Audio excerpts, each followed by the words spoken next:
देखिए राजीव जी, अब अखिलेश यादव की क्या परेशानी है या मायावती की क्या परेशानी है या केजरीवाल की क्या परेशानी है, तो ये तो एक अलग का मसला हो सकता है कि उनकी परेशानियां क्या है और वो कब तक दूर होती है उनकी परेशानियां।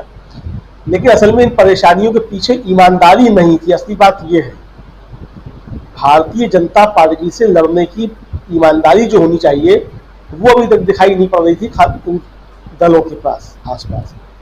अब अगर नीतीश कुमार आगे बढ़े हैं और इनको एकजुट करने का प्रयास कर रहे हैं, तो मुझे लगता है कि शायद थोड़ी ईमानदारी बरती जाएगी कि भारतीय जनता पार्टी के खिलाफ लड़ा जा रहा है। तो ऐसा लगता है कि नीतीश कुमार का जो ईमानदार प्रयास, जो मुझको लगता है कि शायद ईमानदार प्रयास है अब एकजुट करने का, वो कुछ रंग लाएगा और ये लोग जुटेंगे। असल में अखिलेश यादव की तो परेशानी राजीव जी राहुल गांधी को लेकर के नहीं है, बल्कि परेशानी ये है कि कांग्रेस किसी तरीके से उत्तर प्रदेश में जो है पैर नहीं जमाने पाए।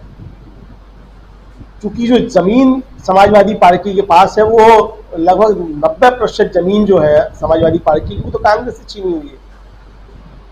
तो अखिलेश यादव की परेशानी यही होती है कि कांग्रेस किसी तरीके से अगर उत्तर प्रदेश में बढ़ी तो समाजवादी पार्टी जो बहुत पीछे चली जाएगी।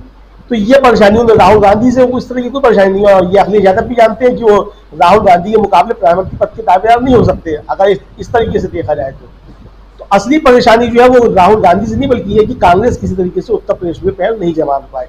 उधर कांग्रेस भी जो है वो उत्तर प्रदेश में मुझे लगता है कुछ करना नहीं चाहती है। उसका भी अपना ये है कि जिस तरीके से उत्तर प्रदेश में संगठन छोड़ा हुआ है, तो अब नहीं लगता है कि कुछ करना है कि उत्तर प्रदेश के विधानसभा चुनाव के जिस तरह से परिणाम आए तो उसको फिर उसमें लगा नहीं कि शायद से उत्तर प्रदेश को कुछ ध्यान देना है। तो इसलिए भी अखिलेश यादव वहाँ जो है वो फ्री है कुल मिलाकर के, वहाँ कोई ज्यादा दिक्कत वाली बात नहीं है। लेकिन जो सबसे ज्यादा दिक्कत वाली बात थी राहुल गांधी को लेकर के, वो थी ममता बनर्जी को, जो कई बार जो था वो नाभिक थोड़े दिन पहले ही उन्होंने एक सख्त टिप्पणी राहुल गांधी को लेकर की थी, जबकि भारत जो यात्रा के बाद की थी वो ममता बनर्जी। तो ये जो है मुझे लगता है कि नीतीश कुमार जब इस तरीके से क्षेत्र में उससे बातचीत करेंगे तो ये एक चीज आएगी सामने निकल करके कि जो समीकरण जो है, जो फॉर्मूला तय होना है गठबंधन का, उसमें जो है क्षेत्रीय दलों के साथ एक ठीक ठीक जो है वो बातचीत हो सकेगी। और बात यही होगी कि चुनाव के बाद तय होगा कि कौन प्रधानमंत्री बनेगा, कौन प्रधानमंत्री नहीं बनेगा। और जाहिर सी बात है कि राहुल गांधी ने कभी जो है वो कहा भी नहीं कि वो प्रधानमंत्री पद के दावेदार है। पूरी भारत जोड़ो यात्रा के दौरान भी उन्होंने कहा कि मैं प्रधानमंत्री पद का दावेदार हूँ।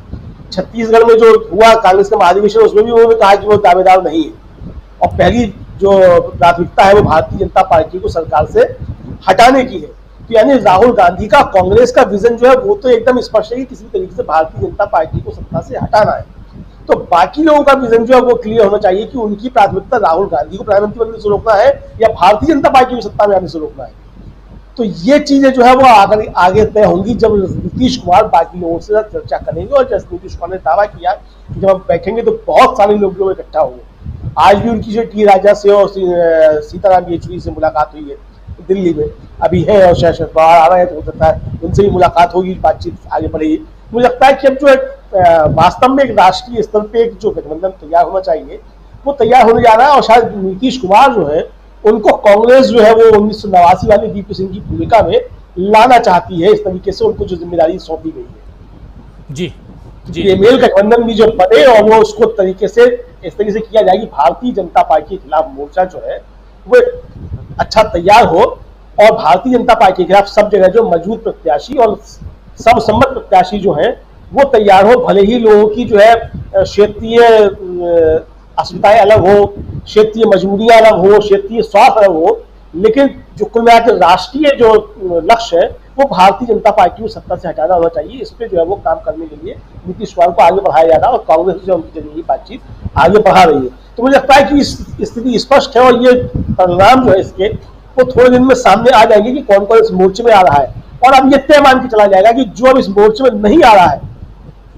तो इसका मतलब जो है फिर वो इस मोर्चे के बाहर जो भारतीय जनता पार्टी के मोर्चे में उसको शामिल माना जाएगा। मुझे लगता है जनता भी इस बात को अच्छी तरीके से स्वीकार कर दी कि जो इस मोर्चे में नहीं है वो भारतीय जनता पार्टी के मोर्चे में है। क्योंकि अब कोई नो मैंस लैंड, जैसा पहले भी बताया था, कोई नो मैंस लैंड वाली स्थिति नहीं रहेगी। या तो आप इस खेमे में है या भारतीय जनता पार्टी के खेमे है। तो खेमा जो है जो तमाम क्षेत्रीय और विपक्षी दल है उनको तय करना है कि आप आखिर खड़े किस खेमे में है।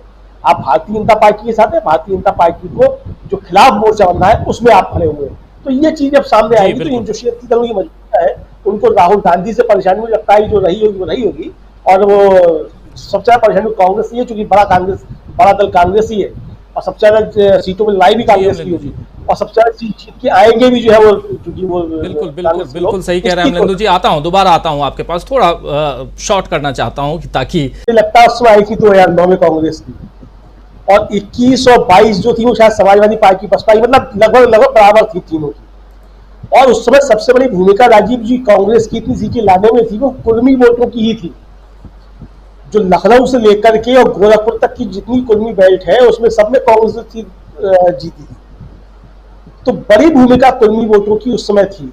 आज भी अगर कांग्रेस उत्तर प्रदेश पे ध्यान दे ले, मैं जो कह रहा था उसमें मैंने कहा था कि कांग्रेस उत्तर प्रदेश पे ध्यान क्यों नहीं दे रही है, अगर आज भी कांग्रेस उत्तर प्रदेश पे ध्यान दे ले तो नेगोशिएशन की स्थिति में ना अखिलेश यादव होंगे ना मायावती जी होंगी, कोई नेगोशिएशन की स्थिति में नहीं हुआ।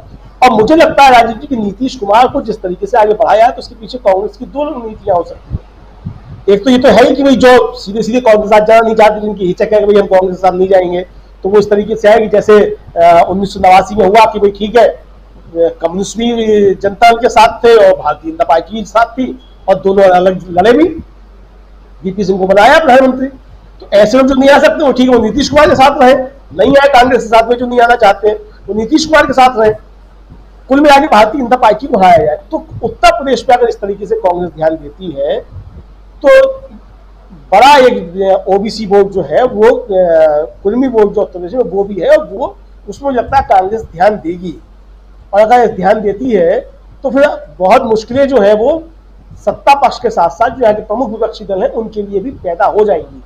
तो इसलिए अब जो है वो प्रेशर की स्थिति जो है वो यहाँ के जो दोनों विपक्षी दल हैं उनके ऊपर भी निश्चित तौर पे होगी। तो मुझे लगता है कि ये रणनीति कांग्रेस की अच्छी हो सकती है जिसे वो पर्दे के पीछे से खेल रही है, सामने आकर के नहीं खेल रही है।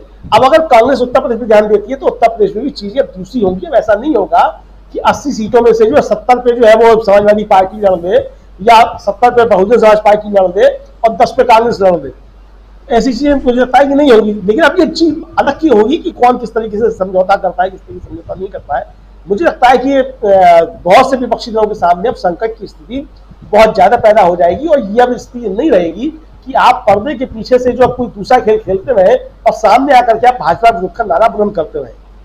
अब ये परिस्थितियां जो है वो मुझे लगता है कि नहीं रह पाएंगी और अच्छी लड़ाई जो है वो होगी और सबको जो है वो खुल करके सामने आना होगा कि आप किस तरफ खड़े हुए हैं।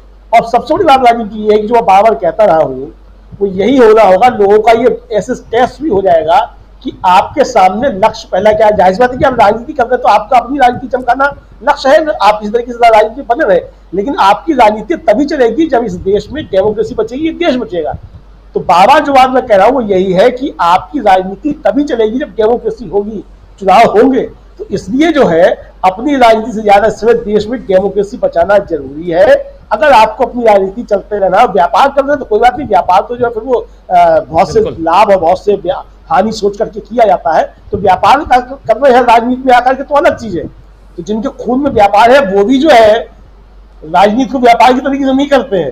तो इसलिए जो लोग है राजनीति में लगता है मुझे कायदे से राजनीति करनी चाहिए और राजनीति यही है कि किसी तरीके से भारतीय जनता पार्टी को सत्ता से बाहर किया जाए। तो यही परिस्थितियां बन रही है और मुझे लगता है कांग्रेस जो नीतीश कुमार को आगे करके एक बहुत अच्छा गेम जो है वो खेलने की कोशिश कर रही है। और जाहिर बात है कि नीतीश कुमार के सामने भी ये आखिरी मौका है कि जो समाजवादियों के ऊपर तमाम तरह के आरोप रखते रहे हैं और डॉक्टर लोहिया से लेकर के जयप्रकाश नारायण तक जो है वो सबने जो है जनसंघ और आरएसएस और भारतीय जनता पार्टी सब किसने किस तरह के समझौते किए, जॉर्ज फर्नांडिस ने भी किए, नीतीश कुमार तो 22 साल रह लिए भारतीय जनता पार्टी के साथ में कुल मिलाकर के। तो इनके सामने भी एक आखिरी मौका है कि जो अपराध हुए जाने अनजाने उनसे तौबा करने का और देश को सही दिशा में ले जाने का, जिसके लिए समाजवादी कांग्रेस से अलग हुए थे कि डेमोक्रेसी जो देश में चलती रहे और अच्छा विपक्ष हो तैयार हो, उसके लिए जो अलग हुए थे।